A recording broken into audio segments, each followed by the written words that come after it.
السلام علیکم ورحمۃ اللہ وبرکاتہ۔ ہم کر رہے ہیں مطالعہ پاکستان جماعت تاہم اضافی امتحانی سوالات میں ہم MCQs کر رہے ہیں، درست جواب کا انتخاب۔ ویڈیو کیسی لگی چینل ضرور سبسکرائب کریں، ویڈیوز کو لائک اور شیئر کیجیے گا۔ نواز شریف حکومت نے 21 سال نجکاری کمیشن کا قیام کا اعلان کیا 1991 میں یعنی 1991 میں۔ نواز شریف حکومت نے 21 سال ایک صدارتی آرڈیننس کے ذریعے بیت المال قائم کیا 1992 میں۔ نیکسٹ ہے، کب بھارت کے انتہا پسندوں نے بابری مسجد کو منہدم کیا 1992 میں۔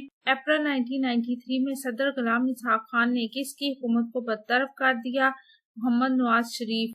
آگے ہے، میاں محمد نواز شریف نے وزارت عظمیٰ سے استعفیٰ دیا تھا جولائی 1993 کو۔ آگے ہے، میاں محمد نواز شریف کے مستعفی ہونے کے بعد نگران وزیر اعظم بنے معین قریشی۔ نیکسٹ ہے، سالانہ زرعی پیداوار کی مخصوص حد کا عشر وصول کیا جاتا ہے 10%۔ نیکسٹ ہے، 1973 کے آئین کے تحت ملک کا سربراہ ہوگا صدر۔ ویڈیو کیسی لگی چینل ضرور سبسکرائب کریں، ویڈیوز کو لائک اور شیئر کیجیے، اپنا اور اپنے پیاروں کو رکھے ڈھیر سارا خیال۔ اللہ حافظ۔